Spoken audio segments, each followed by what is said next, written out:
প্রিয় দর্শক, Omargani MES college ex cadet forum আয়োজিত বিএনসিসি ও করোনা পরিস্থিতি নিয়ে নানাবিধ বিষয় নিয়ে নিয়মিত আলোচনার আজকের চতুর্দশ পর্বে আপনাদের সবাইকে স্বাগত জানাচ্ছি। আমি মোহাম্মদ আশিকুর রহমান।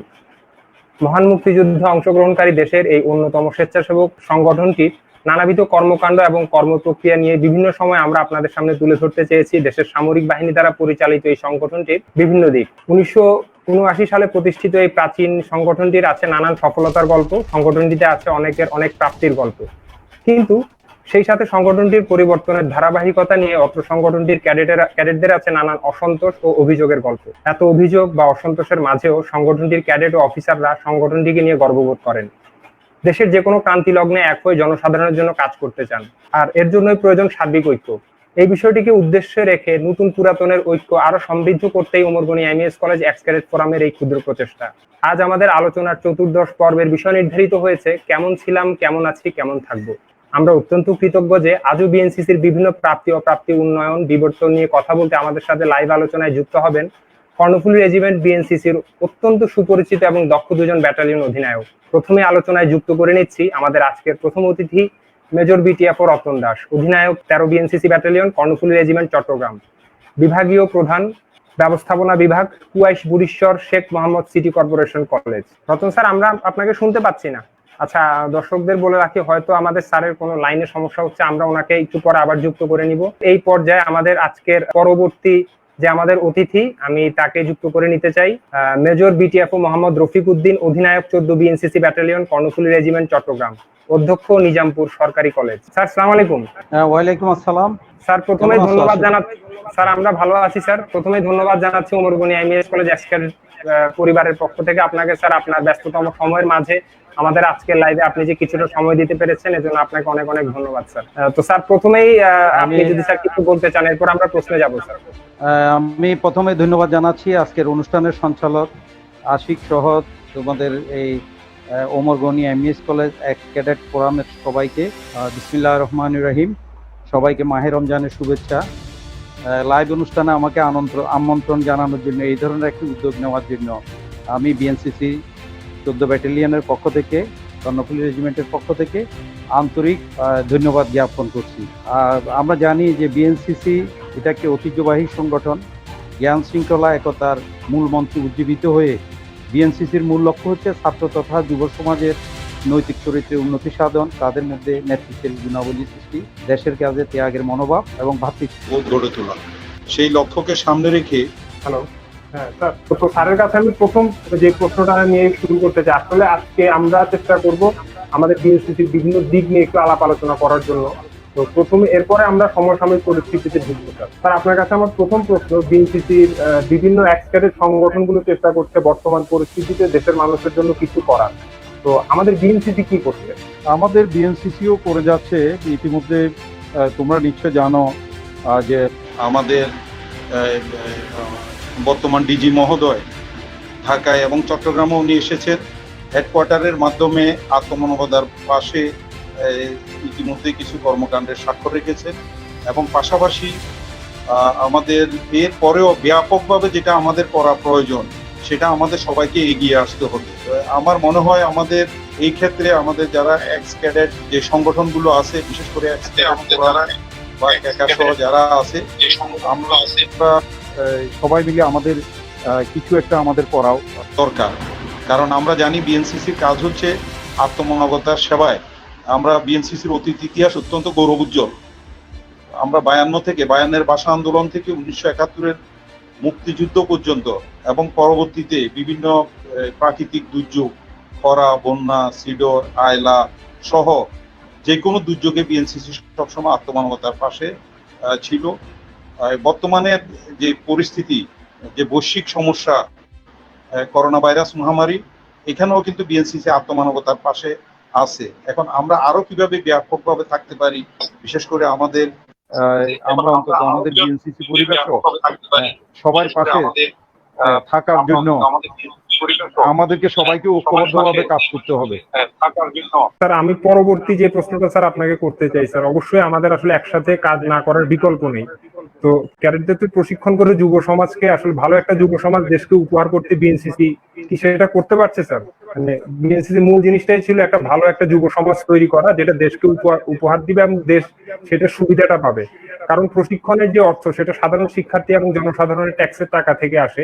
তো আমরা কি সেটা সেটা সেটা কি আসলে করতে পারছি বিএনসিসি? আপনার মতামত কি স্যার এই এই কথা এই না, প্রশ্নে, স্যার? সেটা অবশ্যই আমরা বিএনসিসি সেই কাজটা করে আসছে, আমরা অতীতেও করে আসছি। আমরা যদি আমাদের স্বাধীনতা যুদ্ধের কথা বলি, আমরা যদি আমাদের বায়ান্নের ভাষা আন্দোলনের কথা বলি, এবং এবং বিভিন্ন দুর্যোগের সময় সেনাবাহিনীর সাথে কাঁধে কাঁধ মিলিয়ে বিএনসিসি সেই কাজটা করে আসছে। আর বর্তমান যে সমস্যা, এটা একটা বৈশ্বিক সমস্যা, নতুন একটা সমস্যা আমাদের কাছে এসেছে। এই অবস্থায়ও আমি একটু আগেও বলেছি যে আমাদের ডিজি মহোদয় ঢাকায় সেখানে হেডকোয়ার্টারের উদ্যোগে আত্মমানবতার পাশে ইতিমধ্যে আমাদের ডিজি মহোদয় চট্টগ্রামেও এসেছেন একটা ত্রাণ প্রোগ্রামে। আমরা অতীতেও আমরা করেছি, এবং আমাদের যে ক্যাডেটরা এটা অত্যন্ত দক্ষ এবং প্রশিক্ষিত, এবং আমরা বলি যে এরা হচ্ছে অলরাউন্ডার। এদেরকে যদি কাজে লাগানো যায়, কাজে লাগানোর জন্য আমাদেরকে নামতে হবে। অতীতে যেভাবে করেছে ইনশাল্লাহ আমরা এখনো পারবো। আমি মনে করি, আমি অত্যন্ত আশাবাদী, কারণ এটা শত বছরের একটা আমরা আমাদের এই সংগঠনের আমরা শত বছরের ধার প্রান্তে আমরা এসেছি। বিএনসিসি আজকে অতীতের যে কোনো সময় থেকে আমরা মনে করি আমাদের সংগঠনের বিশাল একটা ব্যাপ্তি রয়েছে একেবারে তৃণমূল পর্যায়ে, প্রান্তিক পর্যায়ে। শুধু এখন আমাদের উদ্যোগ নিতে হবে এবং আমাদের পরস্পরের মধ্যে সেতু বন্ধন সৃষ্টি করতে হবে। তাহলে আমরা অতীতে যেভাবে পেরেছি ভবিষ্যতে আমরা আরো এখনো পারবো, আমার দৃঢ় বিশ্বাস। স্যার ইনশাল্লাহ স্যার, আমরাও আসলে আমাদেরও আসলে এটাই চিন্তা ভাবনা, আমাদেরও এটা চাওয়া যে আমরা যাতে সাধারণ মানুষের পাশে দাঁড়াতে পারি, আমাদের যেই প্রশিক্ষণটা দেওয়া হচ্ছে সেটা যাতে সাধারণ মানুষের কাজে লাগে। আপনার কাছে এখন এমন একটা প্রশ্ন থাকবে যে একটু মানে এটা নিয়ে আসলে আমাদের অনেক ক্যাডেটদের বা এক্স ক্যাডেটদের অনেক রকম মতামত আছে, আমরা আপনার কাছেই শুনতে চাই স্যার। বিএনসিসি সময়োপযোগী উন্নয়ন পরিকল্পনায় অনেক উন্নয়ন পরিকল্পনাই হচ্ছে, তো এই বিটিএফ অফিসাররা কতটুকু অংশগ্রহণ করতে পারছেন, মানে আপনাদের কতটুকু অংশগ্রহণ করার সুযোগ দেওয়া হচ্ছে এই কাজগুলোতে? মানে এটা পরিকল্পনায় তো পরে এক্সিকিউশন তো আসছে পরে, কিন্তু এটা যখন পরিকল্পনা করা হয় তখন আপনাদের কতটুকু সংযুক্ত করা হয় স্যার এই কাজগুলোর সাথে? আমি আমাদের এক্স ক্যাডেট ফোরাম সহ যারা আছে সকলের অবগতির জন্য আমি জানাচ্ছি যে আমাদের ইতিমধ্যে বিএনসিসির একটা নীতিমালা আমাদের করা হয়েছে এবং এটার চূড়ান্ত কাজ চলতেছে। এবং সেখানে আমরা দীর্ঘদিন থেকে আমরা দাবি করে আসতেছি, কারণ আমাদের এখানে বিটিএফ ওদেরকে, বিশেষ করে অফিসারদেরকে বিএনসিসির কাজে গতিশীলতা আনয়নের জন্য এবং এটাকে যুগোপযোগী করার জন্য আমাদের হেডকোয়ার্টার এবং রেজিমেন্টে আমাদের পার্শ্ববর্তী দেশ, কারণ আমরা জানি পৃথিবীর সব দেশে উন্নত, যেমন মালয়েশিয়া, আমেরিকা, শুধু সার্কভুক্ত দেশে নয়, মালয়েশিয়া আমেরিকাতে সেখানেও তাদের বিএনসিসির মতো এই ধরনের অর্গানাইজেশন আছে। আমরা জানি আমাদের পার্শ্ববর্তী দেশ শ্রীলঙ্কা, সেখানে বিটিএফও অফিসারদেরকে রেজিমেন্টে এবং হেডকোয়ার্টারে তাদেরকে সম্পৃক্ত করা হয়েছে। আমরা দীর্ঘদিন থেকে দাবি করে আসতেছি। এই কিছুদিন আগেও আমাদের বর্তমান ডিজি মহোদয়, ওনার কাছেও আমরা আপিল করেছি এবং উনি বলেছেন যে স্যার এটা নিয়ে উনি কাজ করতেছেন। যদি বিটিএফও অফিসারদেরকে সম্পৃক্ত করা হয় তাহলে বিএনসিসিতে সেখানে গতিশীলতা আসবে এবং বিএনসিসি এই শত বছরের এই পুরাতন সংগঠন একটি দক্ষ সংগঠন। আমরা মনে করি সেনাবাহিনীর পরে যে সেকেন্ড লাইন অফ ডিফেন্স বলে, হ্যাঁ, এই বিএনসিসি সংগঠন তখন অনেক দূর এগিয়ে যাবে। কারণ আমরা মনে করি আমাদের মতো গরিব দেশে বিশাল সেনাবাহিনী, হ্যাঁ, কারণ আমাদের এখানে সামরিক ট্রেনিংটা বাধ্যতামূলক নয়, বিশাল সেনাবাহিনী আমাদের লালন সম্ভব নয়। সেই কারণে বিএনসিসির মতো একটি সংগঠন বাংলাদেশে, আমাদের এই স্বাধীন দেশে বিশাল আমাদের বর্ডার, এবং যে এই জন্য বিএনসিসির প্রয়োজন আমাদের এখানে খুব বেশি। আমি মনে করি অফিসারদেরকে সম্পৃক্ত করার কাজ চলতেছে। আমি খুব আশাবাদী অচিরেই এটা আমরা দাবি করে আসতেছি, এবং আমাদের ডিজি মহোদয় আমাদের হেডকোয়ার্টার কাজ করে যাচ্ছে। সরকার সহ সবাইকে আমাদের একসাথে কাজ করতে হবে। এখন আমাদের এক্স ক্যাডেটদের বা যারা বিএনসিসি কে ভালোবাসে, বিএনসিসি পরিবারের, তাদের যে বক্তব্য, এই বক্তব্যের সাথে আমরা একমত। আমরা বলে আসছি এখানে বিএনসিসির জবাবদিহিতার জন্য এবং এটার গতিশীলতা বৃদ্ধির জন্য এটার উত্তর সমৃদ্ধির জন্য, এটাকে সামনের দিকে এগিয়ে নেওয়ার জন্য, আগামী দিনের চ্যালেঞ্জ মোকাবিলার জন্য আমরা আমাদের সরকার প্রধান মাননীয় প্রধানমন্ত্রী যে আমরা যে এসডিজি অর্জনের কথা বলেছি, সাস্টেইনেবল ডেভেলপমেন্ট গোল, আমরা যে মানব সম্পদ উন্নয়নের আমাদের দেশ কিন্তু এগিয়ে যাচ্ছে।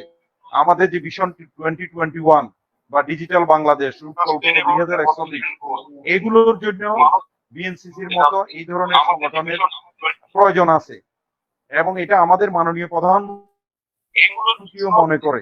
কিন্তু আমরা যারা এই সংগঠনের আমাদের যে এক্স ক্যাডেট বা আমরা যারা বিপিএফ অফিসার, আমরা যারা বিএনসিসি পরিবারের সদস্য, আমাদেরকে এগিয়ে আসতে হবে। হ্যাঁ, তাহলে দেখা যাবে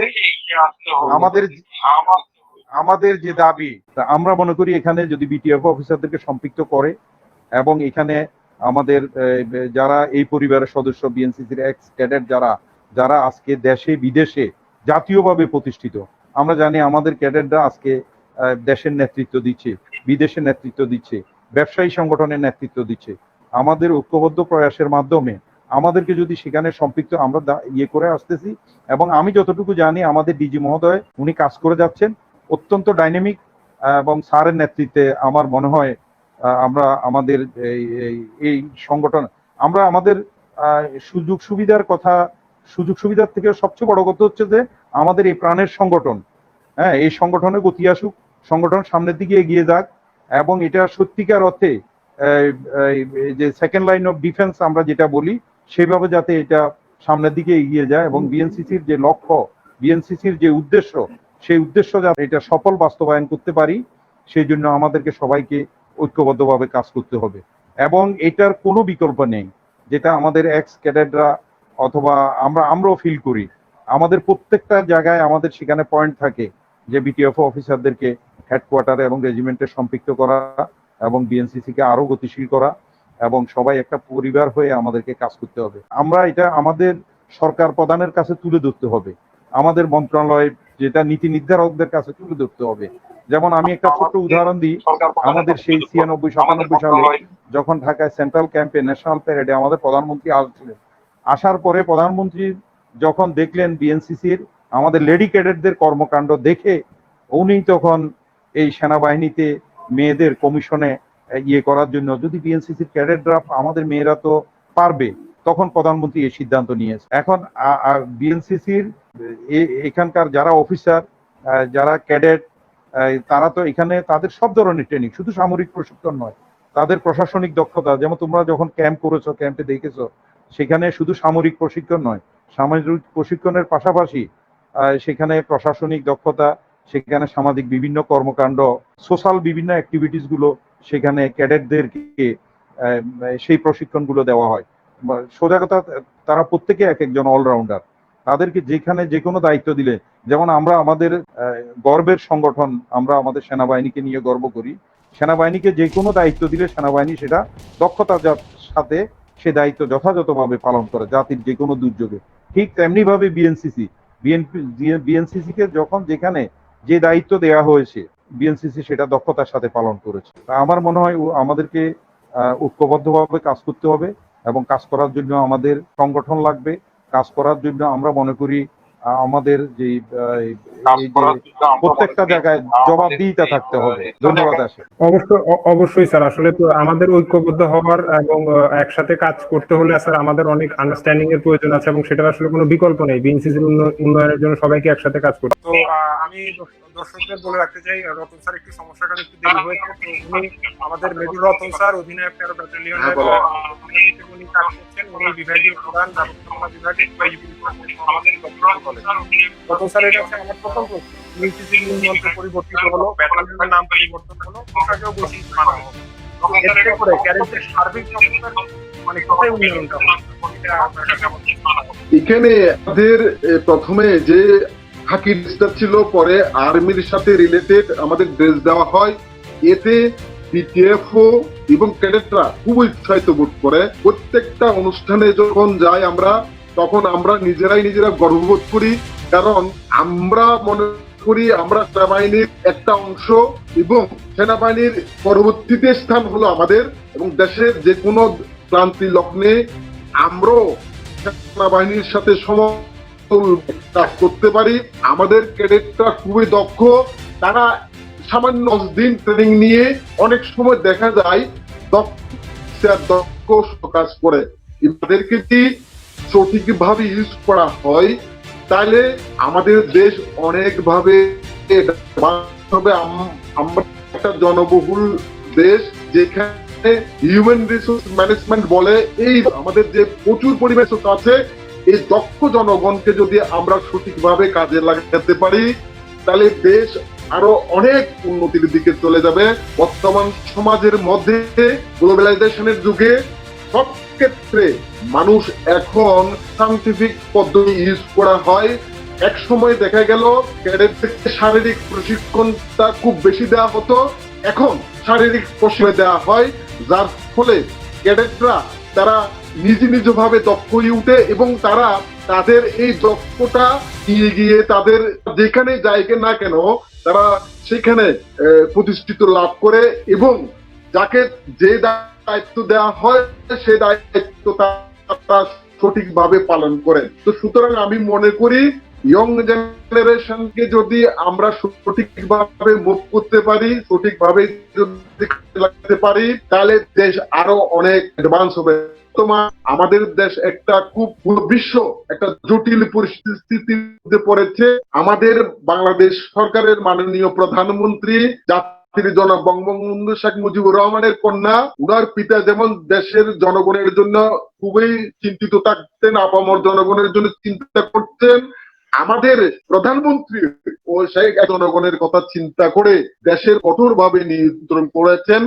আমাদের দেশ দেখা যায় করোনা ভাইরাসের কারণে অন্যান্য দেশ যেভাবে আক্রান্ত হয়েছে, যেভাবে মারা গেছে, সে তুলনায় আমরা জনবহুল দেশ হওয়া সত্ত্বেও আমাদের দেশের মৃত্যুর সংখ্যা, আক্রান্তর সংখ্যা এখনো অনেক কম, যেটার আমাদের দেশের স্বাস্থ্য বিভাগ, আমাদের দেশের সেনাবাহিনী, আমাদের দেশের পুলিশ বাহিনীর সাথে সাথে দেখা যেত আমাদের করোনা ভাইরাসের আক্রান্তের সংখ্যাটা আরো অনেক কম হতো বলে আমি তা মনে করি। হ্যালো আশিক, আমি স্যার আপনার এই কথার প্রেক্ষিতে স্যার আমার আরো একটা মানে সাপোর্টিং আসলে প্রশ্ন আছে স্যার। আপনি যেটা বলছেন যে এখন ক্যাডেট প্রশিক্ষণ, আগে যে শুধু প্রশিক্ষণে ফিজিক্যাল প্রশিক্ষণ থাকতো, এখন সেটার সাথে অন্যান্য একাডেমিক প্রশিক্ষণে আপনি বলছেন যে এখন ক্যাডেটদের অ্যাক্টিভিটি বেড়েছে। তো স্যার সেটাই যদি হয়, আমি যদি সেটা মানে ঠিক ধরে নেই, তাহলে অতীতে বিএনসিসি ক্যাডেটরা বিভিন্ন দুর্যোগকালীন পরিস্থিতিতে দেশের জন্য নিঃস্বার্থভাবে কাজ করতে পেরেছেন, ইদানিংকালে সেটা করতে তাদের দেখা যাচ্ছে না। সমস্যাটা কোথায়? যদি ধরে নেওয়া যায় অতীতে বর্তমানে বিএনসিসির প্রশিক্ষণের মান বৃদ্ধি পাচ্ছে, তাহলে সেই প্রশিক্ষণের ব্যবহার সাধারণ জনগণ বা আমরা দেখছি না কেন? বলা হচ্ছে যে আগের থেকে আমরা ডেভেলপ করেছি, আমরা অনেক কিছু করেছি, কিন্তু স্যার আপনি সাক্ষী, আপনি অনেক লম্বা সময় স্যার এই সংগঠনের সাথে আছেন।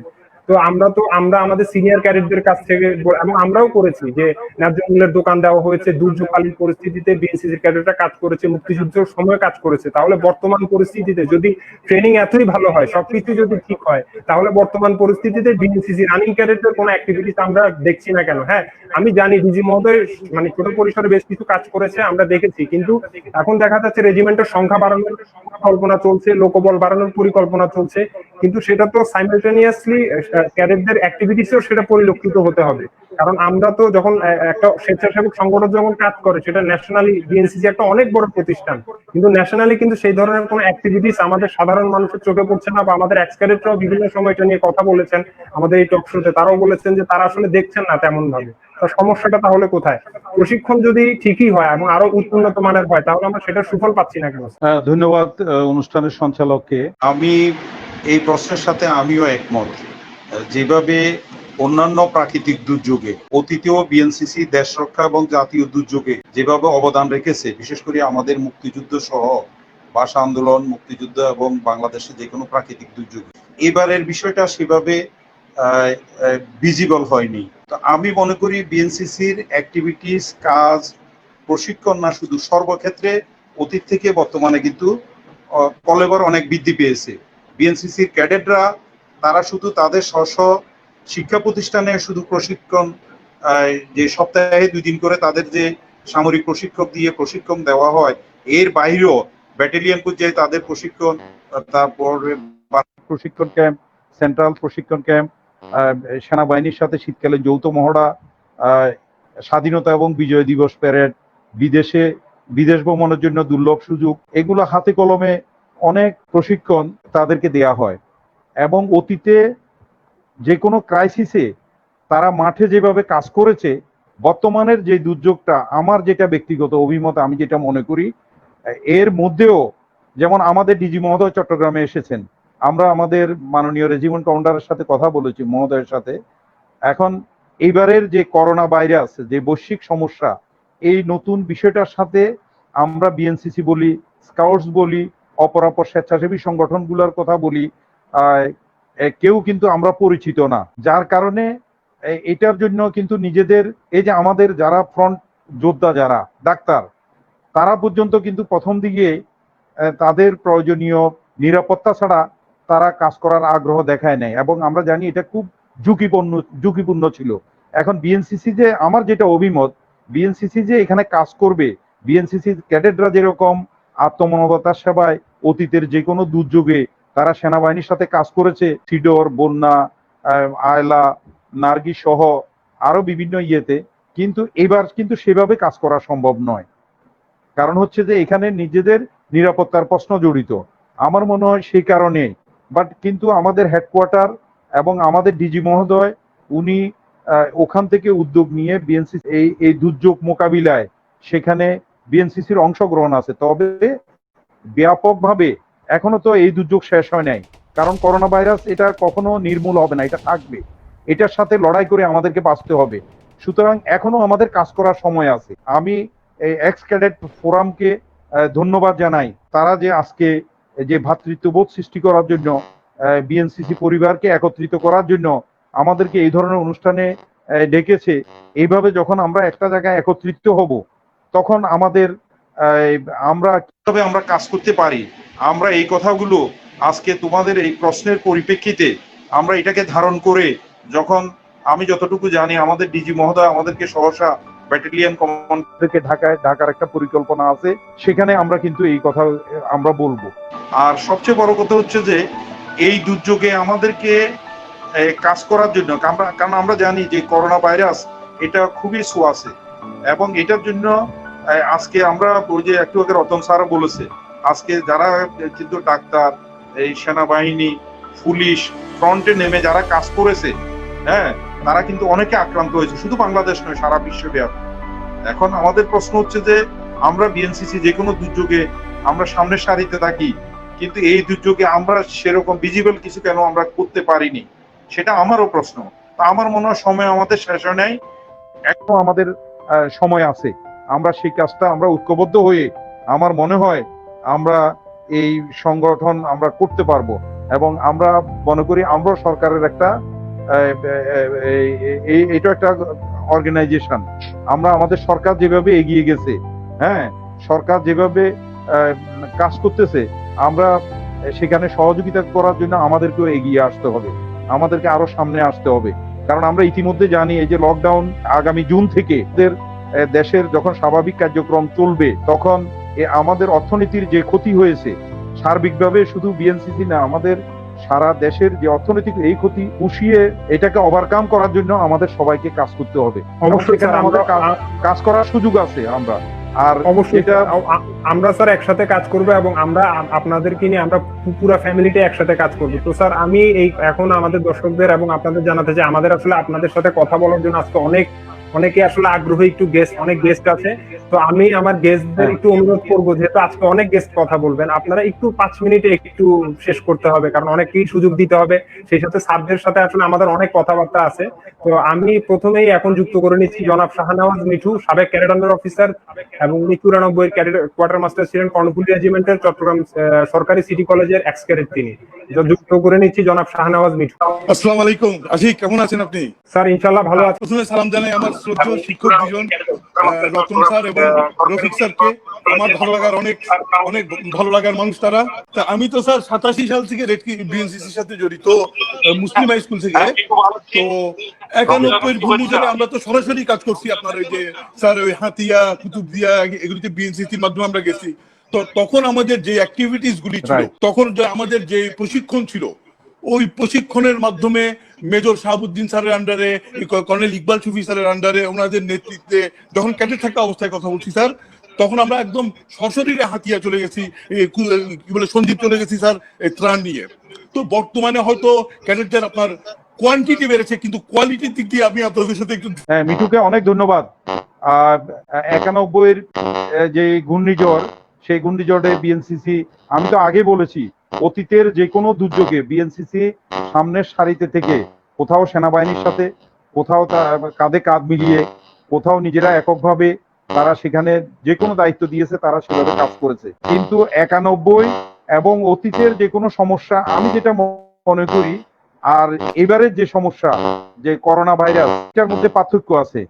এখানে কাজ করতে হলে, এখানে ওইভাবে সামনের সারিতে থেকে কাজ করতে হলে যেভাবে আমাদের সেনাবাহিনী, পুলিশ, সাংবাদিক ভাইয়েরা, প্রিন্ট মিডিয়া, ইলেকট্রনিক মিডিয়া এবং সরকারের বিভিন্ন ইয়েরা কাজ করতেছে, এখানে পার্সোনাল প্রোটেকশন ছাড়া কাজ করা খুব দুরূহ ব্যাপার। এখন আমাদেরকে এবারের যে দুর্যোগ, যেমন এখানে বলা হয় ইতিমধ্যে আমাদের যে ক্ষতি হয়েছে এই বৈশ্বিক দুর্যোগের কারণে, আমাদের অর্থনীতি 1930-এর সেই দশকের সেই পর্যায়ে চলে গেছে, তারও আরো পেছনে। এখন আমাদের কাজ করার এখন তো সুযোগ আছে। আমরা ভাইরাসের প্রকোপটা যখন একটু কমবে, সহনীয় পর্যায়ে আসবে, আমরা আমাদের এখন তখন আমাদেরকে কাজে নামতে হবে আমি মনে করি। আমার মনে হয় সেই কারণে, আর আমরা চাইলে তো সেভাবে করতে পারি না। আমাদের এটা হেডকোয়ার্টার থেকে নির্দেশনা আসবে, এটা একটা মিলিটারি অর্গানাইজেশন। হেডকোয়ার্টার থেকে যখন নির্দেশনা আসবে, তখন রেজিমেন্টের সেই নির্দেশনা অনুযায়ী রেজিমেন্টের অধীনে আমরা সকলে মিলিয়ে, এই পরিবারের সকল সদস্য, বিএনসিসির এক্স ক্যাডেটরা বা অফিসাররা যারা আছে, এবং আমাদের যে অর্গানাইজেশনগুলো আছে বিভিন্ন শিক্ষা প্রতিষ্ঠানে, আমরা একসাথে আমরা কাজ করব। যেমন আমরা দেখেছি অতীতে বিএনসিসির বাইরেও বিভিন্ন সংগঠন যেভাবে কাজ করত, এবার কিন্তু এই দুর্যোগে সেভাবে তারা কেউ কাজ করতে পারতেছে না। এখন আমরা যত কথাই বলি আমরা সেকেন্ড লাইন অফ ডিফেন্স, কিন্তু জি স্যার, আমরা আপনার সাথে একমত। এই বিষয়টাতে আমার একটা সম্পূরক প্রশ্ন আছে, কিন্তু সেই প্রশ্নে যাওয়ার আগে আমরা চাচ্ছি যে গেস্ট অনেক আসবে, আমরা কিছু এখন আমরা যুক্ত করে নিচ্ছি আমাদের প্রশ্নের পর আমরা রতন স্যারের কাছে আসবো। রতন স্যার থাকবেন না, আমরা যুক্ত করে নিচ্ছি মোহাম্মদ মহিউদ্দিন চৌধুরী, সহকারী অধ্যাপক, চট্টগ্রাম বিশ্ববিদ্যালয়, প্রাক্তন ক্যাডেট আন্ডার অফিসার বিএনসিসি, এবং উনি সাবেক পিইও, চট্টগ্রাম বিশ্ববিদ্যালয়। মহিউদ্দিন স্যার। স্যার আসসালামু আলাইকুম। স্যার ভালো আছেন? আপনাদের দেখে অনেক ভালো লাগছে স্যার। বিএনসিসি তে আপনাদের স্টুডেন্ট ছিলাম, ক্যাডেট ছিলাম। বিএনসিসি এটা সবচেয়ে বড় পাওনা ছিল আমাদের, যে একটা শিক্ষা প্রতিষ্ঠানে থাকার পরও অনেকগুলো শিক্ষা প্রতিষ্ঠানের শিক্ষকদের সোহবতে আসা অথবা সান্নিধ্যে আসা এবং বিভিন্নভাবে জ্ঞান অর্জন করা। তো আমি স্যার আমার দুইজন স্যার, মেজর রতন স্যার এবং মেজর রফিক স্যার, দুজনের স্যারের কাছে একজন প্রশ্ন। স্যার আপনারা প্রথম থেকে বলছিলেন বিএনসিসির সেকেন্ড লাইন অফ ডিফেন্স, যেটা আমরা পড়ালেখা করে এসেছি ক্যাডেট লাইফেও, দ্বিতীয় সারির প্রতিরক্ষা বাহিনী। কিন্তু এটা আমাদেরকে পড়ানো হয়েছিল অবজেক্টিভস, লক্ষ্য এবং উদ্দেশ্য হিসাবে। এখন আমরা যদি বিএনসিসির ওয়েবসাইটে দেখি স্যার, তখন লেখা আছে বিএনসিসির ওয়েবসাইটে, train the students of schools, colleges and universities in order to make good citizens who can render their services to the nation as organized and disciplined volunteers during peace and war. এখানের মধ্যে এই objectives এর মধ্যে আমরা যেটা জেনে এসেছি, একদম আমি স্যার আপনাদের ডিভিশনে ক্যাডেট 1994 সাল থেকে, এবং আল্লাহ রহমতে ইউনিভার্সিটি 2006 সালে শেষ করেছিলাম। তো আমরা সবসময়, এবং পিইউ হিসেবে যখন ট্রেনিং নিয়েছিলাম তখন এই জিনিস করেছিলাম দ্বিতীয় সারি, আমি যদি ভুল না করি, দ্বিতীয় সারির প্রতিরক্ষা বাহিনী। কিন্তু এখন ওয়েবসাইটের মধ্যে এই ওয়ার্ড, এই যে অবজেক্টিভটা এনেছে, এটার মধ্যে স্যার দ্বিতীয় সারির প্রতিরক্ষা বাহিনী কথাটা নেই। এটা নিয়ে আমি আপনাদের মন্তব্যটা স্যার যদি জানাতেন। মানে এখন কি দ্বিতীয় সারির প্রতিরক্ষা বাহিনীটা কি টোটালি উঠে গিয়েছে, যে বিএনসি এখন মানে একটা ওয়েল ডিসিপ্লিন ভলান্টিয়ার টিম হিসাবে তারা কাজ করবে কিনা? একজন ধন্যবাদ মহিউদ্দিন স্যারকে। স্যার একজন খুব ব্রিলিয়েন্ট অফিসার, স্যারও আমাদের মতো ক্যাডেট ছিলেন। স্যার যে প্রশ্নটা করেছেন এটা অত্যন্ত যুগোপযোগী প্রশ্ন। আমি বলবো যে বিএনসিসি যে সেকেন্ড লাইন অফ ডিফেন্স, এটা কিন্তু এখন আপনার ওয়েবসাইটে কি আছে সেটা বড় কথা নয়। আমি মনে করি যে এটা আপনি আপনি জানেন যে ওয়ারেন্ট অফ প্রেসিডেন্সি এবং এটা আপনার আমাদের যে বিটিএফও অ্যাক্ট, সেখানে কিন্তু BNCC second line of defence. এখন ওয়েবসাইটে ওয়েবসাইটে সে কি লিখে আছে, কারণ ইতিমধ্যে আমাদের নীতিমালার আপনার কাজ চলতেছে, বিএনসিসি যে সেকেন্ড লাইন অফ ডিফেন্স নয় এটা কোথাও নাই। ওয়েবসাইটে কি আছে সেটা আমি মনে করি এটা ঠিক না। বিএনসিসি এখনো সেকেন্ড লাইন অফ ডিফেন্স এবং এটা আমাদের যে ওয়ারেন্ট অফ প্রেসিডেন্স এগুলো কিন্তু সবকিছু ঠিক আছে। তো স্যার, রতন স্যার আস্তে আস্তে আমাদের আরেকজন গেস্ট এখন আছেন, আমি ওনাকে আমাদের সাথে যুক্ত করে নিতে চাই। জনাব লিটন মিত্র, সাবেক cadet under officer, PU Chittagong বিশ্ববিদ্যালয় BNCC platoon, Karnaphuli regiment, Chittagong. Sir আসসালামু আলাইকুম। ওয়ালাইকুম আসসালাম। স্যার কেমন আছেন স্যার? লিটন মিত্র, আছি ভালো আছি।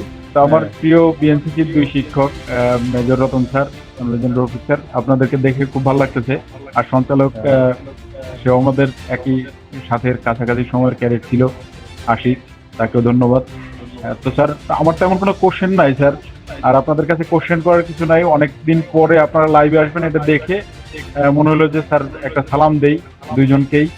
আর শ্রদ্ধেয় স্যার রতন স্যার হয়তোবা অনেক আগে থেকে আমাদের সাথে আছে ক্যাডেট থাকা অবস্থায়। আপনি আছেন রতন স্যার, আপনার সাথে আমরা সেন্ট্রাল ক্যাম্পেও গেছি একসাথে ক্যাডেট থাকা অবস্থায়। মনে সব মজার মনে আছে।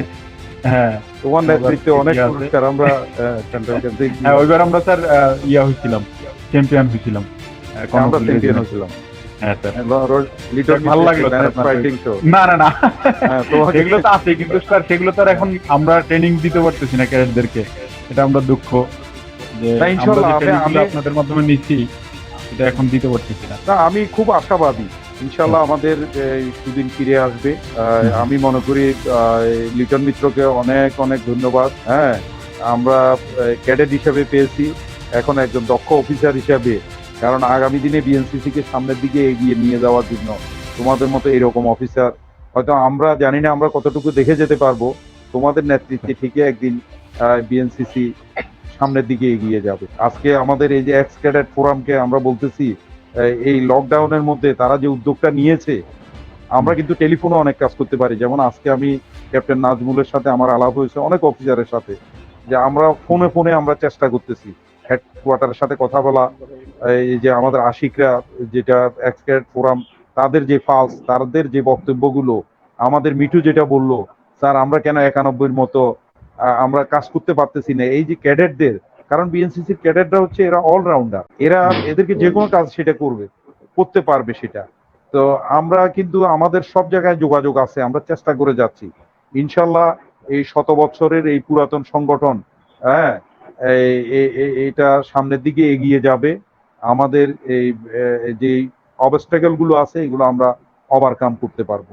এবং এটার জন্য যেটা দরকার আমাদেরকে, তোমাদের মতো, যে আমি এই কথা বলি যে আমাদের অফিসারদের মধ্যে, আমাদের ক্যাডেটদের মধ্যে, এরা কিছু কিছু অফিসার এবং ক্যাডেট আছে অন্যরকম, সেটা একেবারে আগুনের গোলার মতো। হ্যাঁ, আমাদেরকে সেরকম হইতে হবে, আমাদেরকে দক্ষ হইতে হবে, নিরপেক্ষ হইতে হবে, আমাদের সততা থাকতে হবে এবং আমাদের প্রত্যেকটা কাজে জবাবদিহিতা থাকতে হবে, তাহলে আমরা উচ্চকণ্ঠে কথা বলতে পারবো। আমার মনে হয় বিএনসিসির গতিশীলতা আনয়নের জন্য আমরা অতীতের মতো, কারণ আমরা তো সবাই কাজ করতে চাই, আমাদের সবার বক্তব্য হচ্ছে এটা দেশের এই দুর্যোগে আমরা কাজ করতে চাই। হ্যাঁ, তো এইখানে কিন্তু এখন যে দুর্যোগ, এই দুর্যোগে কাজ করার আমাদের সময় আছে, সময় কিন্তু চলে যায় নাই। আমাদের মধ্যে ভ্রাতৃত্ববোধ সৃষ্টি করতে হবে। আমাদেরকে এই যে এখন একটা উদ্যোগ নিয়েছে, আমরা একটা জায়গায় আসতে পেরেছি, হ্যাঁ, এখন ঘরে বসেও কিন্তু অনেক কাজ করা যায়। ইনশাল্লাহ সেটা হবে, বিএনসিসি সামনের দিকে এগিয়ে যাবে।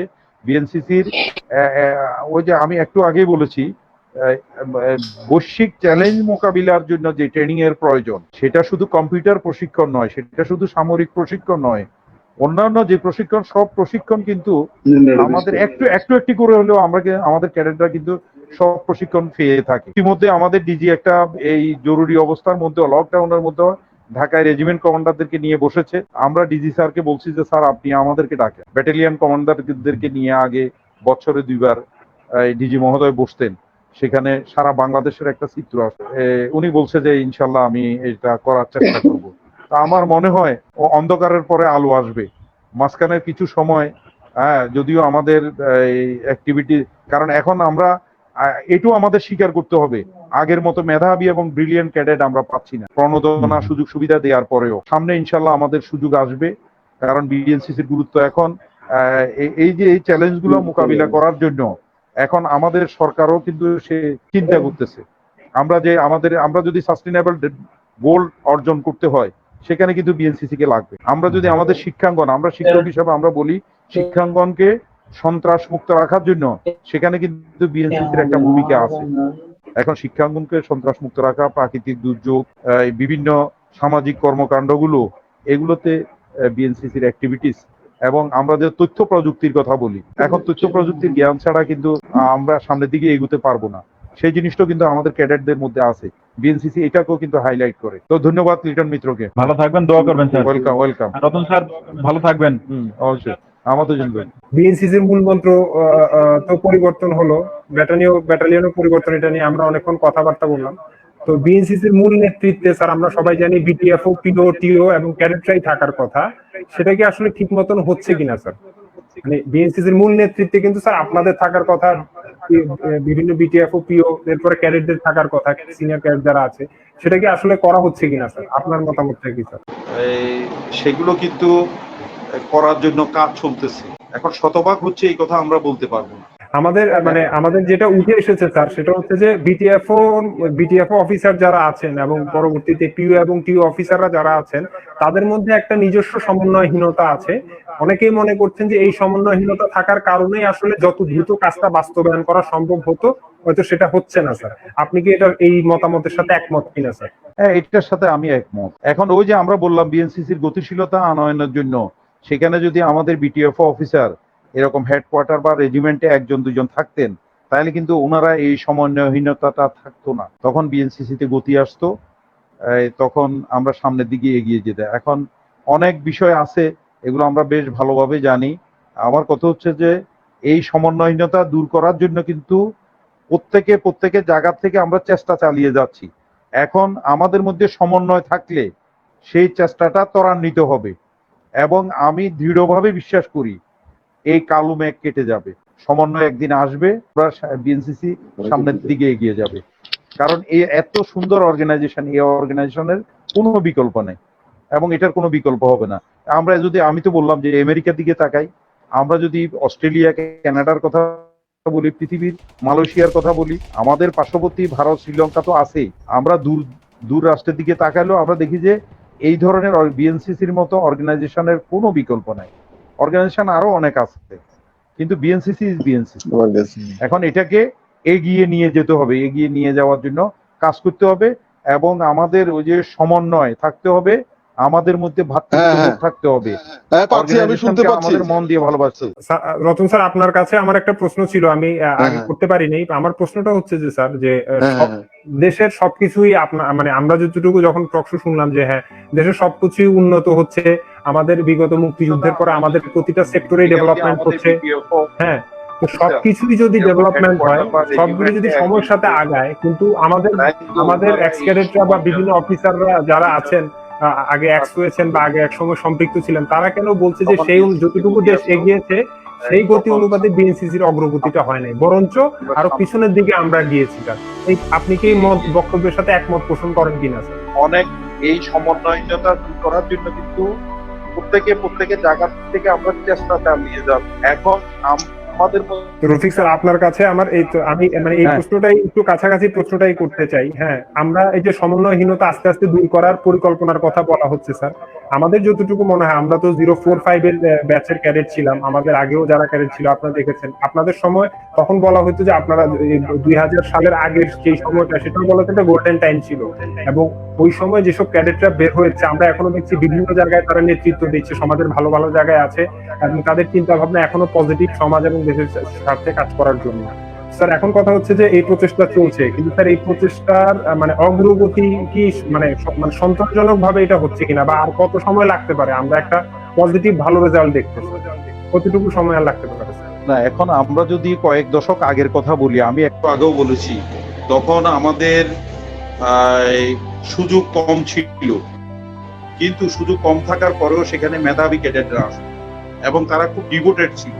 এবং দেখা গেছে এই কম সুযোগের মধ্যে বিএনসিসির এই প্রশিক্ষণ নিয়ে পরবর্তীতে তারা জাতীয় এবং রাষ্ট্রীয়ভাবে সামাজিকভাবে যে যেখানে গিয়েছে, কেউ যে ব্যবসা বাণিজ্য করেছে সেখানে সে ব্যবসায়িক নেতা হয়েছে, যারা শিক্ষা প্রতিষ্ঠানে গিয়েছে, যারা সেনাবাহিনীতে গিয়েছে, বিএনসিসির ক্যাডেটরা যখন যেখানে এই প্রশিক্ষণ নিয়ে গিয়ে তারা সেখানে সফল হয়েছে। এখন কিন্তু আমরা শত চেষ্টা করার পরেও, সুযোগ সুবিধা বাড়ার পরেও আগের মতো সে মানসম্মত ক্যাডেট আসছে না। পাশাপাশি যে সমন্বয়হীনতা, এই সমন্বয়হীনতার এখানে কিছু ঘাটতি আছে। ইনশাল্লাহ আমি দৃঢ়ভাবে বিশ্বাস করি এই সমন্বয়হীনতা অচিরেই দূর হবে। কারণ এবং আমাদের মানসম্মত ক্যাডেট বিএনসিসিতে আসবে। আমরা যদি এই অর্গানাইজেশনকে মনে প্রাণে ভালোবাসি এবং আমাদের মধ্যে যদি সমন্বয় আসে এবং আমরা আমাদের দেশকে এগিয়ে নিয়ে যাওয়ার জন্য, আমাদের সমাজকে এগিয়ে নিয়ে যাওয়ার জন্য এই বিএনসিসি অবদান রাখতে পারবে। কারণ আমরা মনে করি বিএনসিসি আমাদেরকে দেশের প্রয়োজনে পলিসিটা যেরকম চেঞ্জ করতে হবে।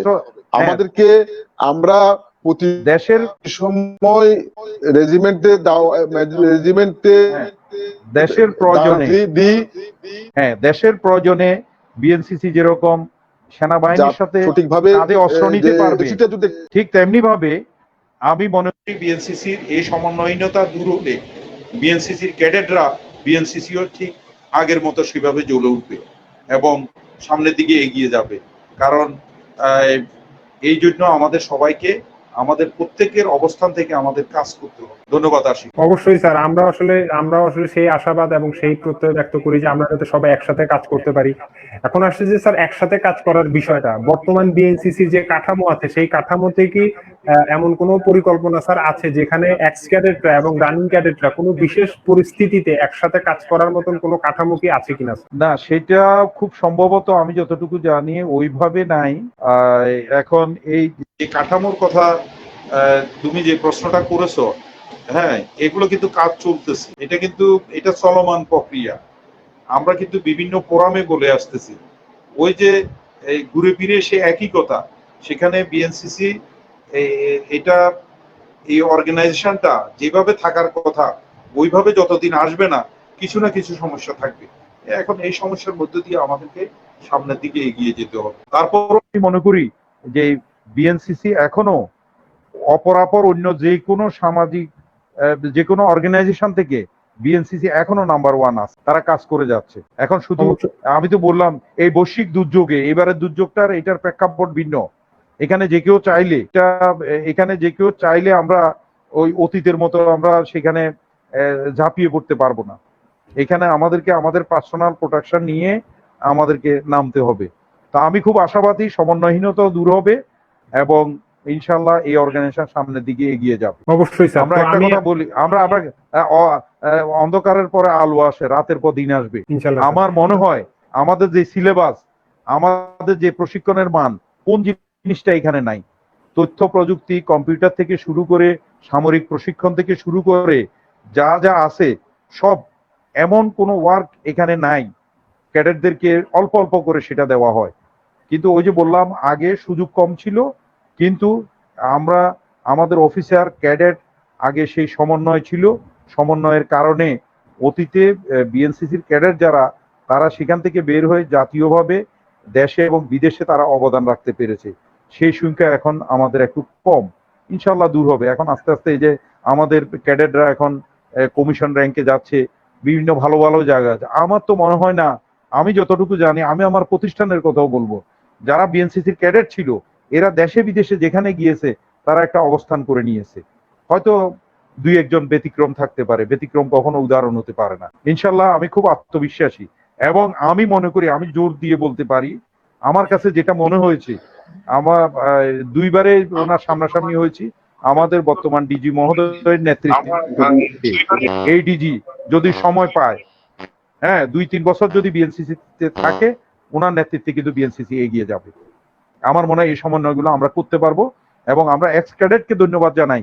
তোমরা যে আজকে আমাদেরকে এই যে পেছন থেকে এই প্রশ্নগুলো করতেছো, প্রশ্ন করতে হবে এবং ভুলগুলো সেখানে পয়েন্টগুলো দিতে হবে। পয়েন্টগুলো দিলে তখন এগুলো ধাপে ধাপে আমাদের মাধ্যমে, যেহেতু আমরা ব্যাটালিয়ন কমান্ডার, আমাদের দায়বদ্ধতা আছে, আমরা বলতে পারবো। আমি ডিজি স্যারকে বলতে পারবো, রেজিমেন্ট কমান্ডার স্যারকে বলতে পারবো, স্যার এটা করা দরকার, এটা এইভাবে করা দরকার, এটা এইভাবে করা দরকার। আমরা কিন্তু বলে আসতেছি এবং এটার গতি সামনের দিকে কিন্তু আমরা বাড়াবো। আমরা তো বলতেছি যে যে মানুষ প্রয়োজনে, যে বাহিনী প্রয়োজনে কাঁধে অস্ত্র নিতে পারে, সেই বাহিনীকে যদি দায়িত্ব দেয়া যায়, সেখানে যদি প্রপার গাইডেন্স তাদেরকে যদি দেয়া হয়, তারা যে কোনো সময় জ্বলে উঠবে। অবশ্যই স্যার, আমরা আসলে ধন্যবাদ। সেটাই চিন্তা ভাবনা করি। আমরা আসলে স্যার আমাদের এই আলোচনা পর্বের আজকে আসলে 14তম পর্ব। আমরা নিয়মিত আলোচনার মাধ্যমে স্যার সবার মতামত নিয়ে চেষ্টা করেছি যে আমাদের এই অর্গানাইজে, কারণ এক্স ক্যাডেটদের একটা বড় বিশাল পরিবার বাংলাদেশে আছে স্যার। আবার এই Right. সংগঠনগুলো এক্স ক্যাডেটরা বিভিন্ন জায়গায় বিভিন্ন অঙ্গ সংগঠনের ছড়িয়ে ছিটেও আছে। তো আমরা স্যার একটা প্রস্তাবনা তুলেছি যে আমাদের যে বর্তমান করোনা পরিস্থিতি আছে সেখানে হ্যাঁ ছোট পরিসরে আমরা তো কিছুটা ত্রাণ দিতে পারছি, কিন্তু এটা লং টার্ম কোনো প্ল্যান না। কারণ আপনি স্যার যে কথাটা বলেছেন যে আমাদের এখন করোনার সাথে সহাবস্থান কিভাবে করা যায়, করোনাকে সাথে নিয়ে প্রতিরোধ করে কিভাবে আমাদের জীবনযাত্রা স্বাভাবিকভাবে নেওয়া যায়, সেটা নিয়ে স্যার আমাদের কাজ করার সময় এসেছে। এবং সেই জায়গাতে স্যার আমাদের এক্স ক্যাডেটদের বক্তব্য হচ্ছে যে আমরা সবার মানে সামনে গিয়ে কাজ করতে চাই, কিন্তু সেটা করতে হলে স্যার একটা পরিকল্পনা, একটা ফ্রেমের প্রয়োজন আছে স্যার। সেই ফ্রেমটা করার জন্য স্যার আমাদের এই কথাগুলো যাতে আপনারা তুলে ধরেন স্যার, এই জন্যই মূলত স্যার আমাদের এই নিয়মিত আয়োজনগুলো। আমাদের কিছু স্যার সুনির্দিষ্ট প্রস্তাবনা যদি বলি আমাদের রেডি হচ্ছে আপনাদের কথার মাঝখানে এবং সেই সাথে অন্যান্য অফিসাররা যেটা আমাদের সাথে শেয়ার করছেন, আমরা সেগুলি প্রস্তাবনা আকারে রেডি করছি। আমরা চাচ্ছি যে আমরা যাতে এমন কোনো কাজ করতে পারি যেটা সমাজের কাজে লাগবে এবং যেটা থেকে সমাজের সাধারণ মানুষ উপকৃত হবে। আমাদের প্রশিক্ষণের জন্য সরকার এবং রাষ্ট্র আমাদের পেছনে যে অর্থ ব্যয় করেছে দীর্ঘ বছর ধরে মুক্তিযুদ্ধের পর থেকে এখন পর্যন্ত, সেটার আমরা কিছুটা প্রতিদান হলেও যদি আমরা দেশ এবং সমাজকে দিতে পারি, এবং সেটা করার জন্য আমাদের প্রতিটা এক্স ক্যাডেট ফোরাম বলি, সংগঠন বলি, প্রতিটা এক্স ক্যাডেট আলাদাভাবে যারা আছে তারা সবাই আসলে কাজ করতে চায় এবং আপনাদের নেতৃত্বেই কাজ করতে চায়। কিন্তু সেটার জন্য স্যার আমরা কিভাবে ঐক্যবদ্ধ হতে পারি, সেটা যদি হেডকোয়ার্টার থেকে কোনো সুনির্দিষ্ট প্রস্তাবনা নিয়ে আসতো যে এই ধরনের ইমার্জেন্সির জন্য, হ্যাঁ সবসময় হয়তো একসাথে কাজ করা সম্ভব হয় না, এই ধরনের ইমার্জেন্সির জন্য কিভাবে সামনে, কারণ এখান থেকে আমরা শিক্ষা নিতে পারি। হয়তো এই করোনাতে আমরা হয়তো বোঝাইতে অনেক সময় লাগবে বা হয়তো তেমন ইফেক্টিভ কিছু হয়তো রেজাল্ট বেরও করতে পারবো না, কিন্তু এই সিচুয়েশনের শিক্ষা নিয়ে আমরা ভবিষ্যতে যদি দেশের এই ধরনের কোনো ক্রান্তিকালে আমরা যাতে সবার সামনের সারিতে গিয়ে সাধারণ মানুষের জন্য কাজ করতে পারি, সেজন্যই মূলত স্যার আমাদের এই আয়োজনগুলি স্যার, এবং আমাদের এই আয়োজনে আপনাদের সাথে যুক্ত করা, যাতে আমাদের এই কণ্ঠগুলো স্যার, আমাদের এই কথাবার্তাগুলো স্যার আপনাদের কাছে যায় এবং আপনাদের মাধ্যমে যাতে এটা বাস্তবায়িত হতে পারে স্যার। হ্যাঁ, ধন্যবাদ আশিককে। আমাদের যেসব এক্স ক্যাডেট বৃন্দ, আমি সবার নাম বলতেছি না, যারা আমাদেরকে সালাম জানিয়েছে তাদেরকেও রমজানের শুভেচ্ছা, এবং ইতিমধ্যে যারা বিভিন্ন ত্রাণ কার্যে অংশগ্রহণ করেছে তাদেরকে বিএনসিসি কর্ণফুলী রেজিমেন্টের পক্ষ থেকে ধন্যবাদ জানাচ্ছি। এবং এক্স ক্যাডেটদের এই আয়োজনকে, এই উদ্যোগকে আমি স্বাগত জানাচ্ছি। আমি মনে করি এই সংগঠন ভবিষ্যতে আরো পরিপূর্ণতা লাভ করবে। আর করোনা সম্পর্কে আমি একটি কথা বলবো, সেটা হচ্ছে যে এখানে দুই ধরনের কাজ। একটা হচ্ছে আমাদের পরিকল্পনা হবে কারণ আমরা তো ইতিমধ্যে রেজিমেন্টে বা কারোর সাথে বসতেও পারি নাই, যেটুকু ফোনে কথাবার্তা হচ্ছে, স্বল্প মেয়াদী এবং দীর্ঘমেয়াদী পরিকল্পনা নিতে হবে, যেহেতু করোনার সাথে আমাদের বসবাস করতে হবে। সেই কারণে দীর্ঘমেয়াদী পরিকল্পনা সেখানে আমাদের বিএনসিসি অবশ্যই সম্পৃক্ত হবে, এবং সম্পৃক্ত হওয়ার জন্য আমরাও কাজ করার জন্য সামনের সারিতে থেকে তোমাদের সাথে আমরাও উদ্গ্রীব। এবং আমি মনে করি এই জন্য তোমাদের এই উদ্যোগকে, এই আয়োজনকে স্বাগত জানাচ্ছি। এবং এই ভবিষ্যতে এক্স ক্যাডেট এই অর্গানাইজেশন আরো পূর্ণতা লাভ করবে বলে আমার বিশ্বাস। এবং আমি আগেও বলেছি যে আমাদের যে লক্ষ্য এবং উদ্দেশ্য, আমাদের মাননীয় প্রধানমন্ত্রী, আমাদের সরকার প্রধান বঙ্গবন্ধু তনয়া, সেই লক্ষ্য উদ্দেশ্যকে বাস্তবায়ন করতে হলে, সেই রূপকল্প 2041 বা এসডিজি অর্জন করতে হলে, আমাদেরকে সেখানে বৈশ্বিক চ্যালেঞ্জ মোকাবিলা করে টিকে থাকতে হলে সেখানে বিএনসিসির মতো সংগঠনের কোনো বিকল্প নাই। এটা বিলম্বে হলেও সরকার চিন্তা করবে এবং আমাদের মধ্যে বোধোদয় হবে। আমি মনে করি আমাদের ক্যাডেটরা, এক্স ক্যাডেটদেরকে আমি বলবো, সাবেক বর্তমান যারা আছে, তারা যেভাবে পরিশ্রম, তাদেরকে আরো বেশি করে পরিশ্রম করতে হবে, কাজ করতে হবে, সময়কে কাজে লাগাতে হবে। আমাদের প্রত্যেককে আমাদের বিশ্বমানের নাগরিক হতে হবে, অলরাউন্ডার হতে হবে। তাহলে আমাদের দেশের উন্নতি হবে, আমাদের বাবা মার মুখে হাসি ফুটবে, দেশ এবং জাতি আলোকিত হবে। বাংলাদেশ একটা অপার সম্ভাবনার দেশ। বিএনসিসির আমরা সমৃদ্ধি এবং সাফল্য কামনা করতেছি, এক্স ক্যাডেটদেরও আমরা সাফল্য কামনা করতেছি। মহান আল্লাহ যেন আমাদের সহায় হয়। ধন্যবাদ। আশিক, আপনার কাছে এবং স্যারের কাছে আমাদের কিছু মানে প্রস্তাবনা আছে, যেটা আসলে যেটা হয়তো আমরা হয়তো আমাদের কলেজ থেকে বলছি, কিন্তু এটা অন্যান্য কলেজের ক্যাডেটরাও যখন এসেছে বলেছে, এটা বেসিক্যালি আমরা চাই যে এই যাত্রায় কর্ণফুলী রেজিমেন্টের এক্স ক্যাডেটরা সবার অগ্রযাত্রায় থাকুক, এবং আমাদের এই কেন্দ্রটা হলে স্যার আপনারা কর্ণফুলী রেজিমেন্টের সবচেয়ে বিচক্ষণ অফিসারদের একজন, আপনারাও যাতে আমাদেরকে এগিয়ে নিয়ে যেতে আপনাদের সহযোগিতা করতে পারে। প্রেজেন্ট ক্যাডেট এবং এক্স ক্যাডেটদের প্রতিবার একটা একটা অনুষ্ঠান করার জন্য এবং রেজিমেন্টের কন্ট্যাক্ট করি, এবং তারা আমাদের রেজিমেন্টের যে ক্যাম্পগুলো হয় আমরা তাদেরকে দাওয়াত দিই সাথে সাথে, এবং আমরা দাওয়াতের ব্যবস্থা করেছিলাম। আর আমার প্রাক্তন ক্যাডেট মিটু একটা প্রশ্ন করেছিল, যে প্রশ্নটা হলো সুন্দরবনে, তখন আমরা সুন্দরবনে গিয়েছিলাম, তখন পলিসি ছিল বিভিন্ন জায়গায় বর্ণনার জন্য, সেই সুন্দরবনের মধ্যে আমি হুমির এবং লেফটেন্যান্ট কর্নেল গিয়েছিলাম পলিসি জন্য। এখন কিন্তু সেরকম কোন পলিসি তাদের কাছে নাই। যদি আমরা এরকম পলিসি গুলো অ্যাডজাস্ট করতে পারি, রেজিমেন্টের কর্ম করতে পারি, তাহলে আমাদের সকল কাজগুলা গতিশীল হবে। সাথে সাথে মেজর রফিক সাহেব যেটা বলছেন, আমি ওর সাথে একমত। এই করোনার এই পরিস্থিতিতে আমরাও অ্যাড হতে পারে, কিন্তু এখানে অ্যাড করতে গেলে কতগুলো সমূহ বিপদ আসবে বলেই সরকার আমাদেরকে এই পরিস্থিতিতে দেননি। তবে যে কোনো দুর্যোগ পরিস্থিতি মোকাবেলার জন্য একসময় প্রস্তুত থাকতে হবে, এবং আমরা এবং আত্মন কেড়ে এই দুর্যোগ মোকাবেলার জন্য সক্ষম হব যদি আমাদেরকে দুর্যোগের সময় দেয়। তবে এই করোনার কালের মধ্যে দেওয়া যেহেতু যদি ইনফেক্ট খুবই ক্ষতিকর দিচ্ছে না বলে আমি মনে করি। আমাকে শুনতে পাচ্ছ? আচ্ছা স্যার, আমরা মূল বিষয়টা আমরা স্যার মোটামুটি আজকে আসলে অনেক বিষয় ছিল স্যার আপনাদের সাথে আলাপ আলোচনা করার জন্য, কিন্তু আমাদের আসলে সময় খুব সংক্ষেপ। আজকে আসলে স্যার আপনাদের সাথে আরো অনেক বিষয় নিয়ে কথা বলার বাকি ছিল আসলে আমাদের, কারণ আমাদের এই আলাপ আলোচনাগুলো যত হবে আমাদের আইডিয়া গুলো আরো তত বেশি কনক্রিট একটা ভালো জায়গায় যেতে পারবে। যে এই ধরনের উদ্যোগ আমাদের মধ্যে একটা সেতু বন্ধন সৃষ্টি করবে, এবং এই সেতু বন্ধন, এই ভ্রাতৃত্ববোধ দিয়ে আমরা আমাদের যে সমস্যাগুলো আছে এগুলো ওভারকাম করতে পারবো। আর একটা জিনিস আমাদের মনে রাখতে হবে, সেটা হচ্ছে হেডকোয়ার্টারের নির্দেশনা ছাড়া, আমাদের হেডকোয়ার্টারের নির্দেশনা ছাড়া আমরা কিন্তু যে কোনো পরিস্থিতিতে আমরা রেজিমেন্ট কোনো কাজ করা আমাদের পক্ষে বিচ্ছিন্নভাবে সম্ভব নয়। এখন এই নির্দেশনা যাতে আগামীতে আসে হেডকোয়ার্টার থেকে, এবং এই ধরনের কাজে যাতে আমরা মানে সঠিক সময়ে সঠিক কাজটা আমরা যাতে করতে পারি। বিএনসিসির যে লক্ষ্য, বিএনসিসির যে উদ্দেশ্য, যে জন্য বিএনসিসি সৃষ্টি হয়েছিল, এবং আজকে এই 100 বছরের এই পুরাতন সংগঠন, এই সংগঠন যাতে মহিরুহে ভবিষ্যতে আগামী দিনে পরিণত হতে পারে, সেই লক্ষ্যে আমরা কাজ করে যাব হেডকোয়ার্টারের নির্দেশনা অনুযায়ী। ধন্যবাদ। আসি আমাদের আয়োজনে আজকে শেষের দিকে আমরা রতন স্যারকে আসলে মানে চেয়েছিলাম যে যুক্ত হলে, রতন স্যারের কানেকশনটা অনেক সমস্যা করছে, তো আমরা হয়তো আরো একটা সেশন হয়তো করবো কোনোদিন। আর আমাদের এই করোনা পরিস্থিতিতে স্যার আমরা এখন চেষ্টা করব আপনাদেরকে মাঝে মাঝে আমাদের সাথে যুক্ত করে নিতে, এবং কোনো পরিকল্পনা থাকলে সেটা সবাই মিলে যাতে এক করে নিতে পারি। আমাদের এই আয়োজনে আজকে 14তম পর্বে অতীতে যারা বিটিএফ অফিসার ছিলেন, যেমন মেজর হামিদা ম্যাডাম আমাদের সাথে একদিন যুক্ত হয়েছিলেন, কলিম স্যার, নাজমুল স্যারও ছিলেন।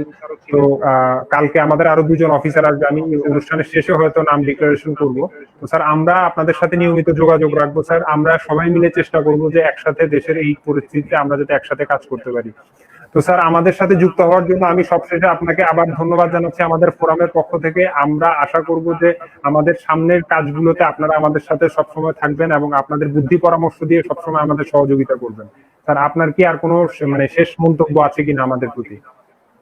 না, ইনশাল্লাহ। আমি তো বললাম যে এই উদ্যোগ আয়োজনকে আমি ধন্যবাদ জানাচ্ছি। আশিক সহ তোমাদের সংগঠনে যারা আছে তাদেরকে অনেক অনেক ধন্যবাদ, এবং এটা একটা সেতু বন্ধন আমাদের মধ্যে রচনা করবে, এবং তোমাদের কর্মকাণ্ডের সাথে আমাদের অবশ্যই সহযোগিতা থাকবে। আমি আবারও আশাবাদী, আমি কিন্তু হতাশ নই যে অপার সম্ভাবনার এই বাংলাদেশে বিএনসিসির সাফল্য এবং সমৃদ্ধি আমাদের আসবে। মহান আল্লাহ আমাদের সহায় হোক। তোমাদেরকে আবারও মাহে রমজানের শুভেচ্ছা ধন্যবাদ এবং কৃতজ্ঞতা জানাচ্ছি আমাদেরকে আনার জন্য। এবং আমাদের যে সমস্ত, কারণ আমরা মনে করি এই যে যেসব অফিসারদের নাম বললা যারা রিটায়ারমেন্টে গেছে, আমাদের এই অফিসাররাও কিন্তু অনেক ক্যাপাবেল, তারা অনেক কাজ করতে পারবে, অনেক ভূমিকা রাখতে পারবে ইনশাল্লাহ। তোমাদের উদ্যোগের সাথে আমরা আমরা থাকবো এবং আমাদের সহযোগিতা থাকবে। ধন্যবাদ আজকের অনুষ্ঠানের সঞ্চালক সহ আরো যারা আছে, যারা লাইভে আছে, সবাইকে আমি ধন্যবাদ এবং কৃতজ্ঞতা জানাচ্ছি। আমাদের যে সমস্ত বিটিএফও স্যাররা, আমাদের যে সমস্ত অ্যাপয়েন্টমেন্ট হোল্ডার, এক্স ক্যাডেটরা বা আমাদের যারা আছে বিএনসিসি পরিবারের সবাইকে আমি অনেক অনেক ধন্যবাদ জানাচ্ছি। যেমন আমাদের রেজিমেন্ট কমান্ডার স্যারও ওই ফোনে ফোনে কথা হচ্ছে, একদম যোগাযোগ নাই তা নয়, হ্যাঁ, কিন্তু এই পরিস্থিতিতে হেডকোয়ার্টারের নির্দেশনা ছাড়া আমরা তো বিচ্ছিন্নভাবে আমরা কোনো কাজ করতে পারবো না। এখন আমাদেরকে এই যে করোনা সহ সামনের যে দুর্যোগগুলো, এখানে আমাদেরকে দীর্ঘমেয়াদী পরিকল্পনা নিয়ে আগাইতে হবে। ইনশাল্লাহ সেই পরিকল্পনা নিলে আমরা আসি, আমরা তোমাদেরকে সহযোগিতা করব। ধন্যবাদ মেজর বিটিএফ রফিকুদ্দিন, অধিনায়ক BNCC battalion Karnaphuli regiment Chattogram, অধ্যক্ষ নিজামপুর সরকারি কলেজ। সেই সাথে আমি ধন্যবাদ জানাচ্ছি মেজর বিটিএফ রতন দাস, অধিনায়ক 13 BNCC battalion Karnaphuli regiment Chittagong, বিভাগীয় প্রধান ব্যবস্থাপনা বিভাগ কুয়াইপুরেশ্বর Sheikh Mohammad city corporation college. তো আমরা আজকে রতন স্যারের সাথে খুব একটা কথা বলতে পারি নাই, কানেকশনের সমস্যা থাকার কারণে। আমরা চেষ্টা করবো আরো একদিন তাদেরকে যুক্ত করে নিয়ে আমাদের পরবর্তী যে ধরনের পরিকল্পনা আছে ওনাদের সাথে যুক্ত করে নেওয়ার জন্য।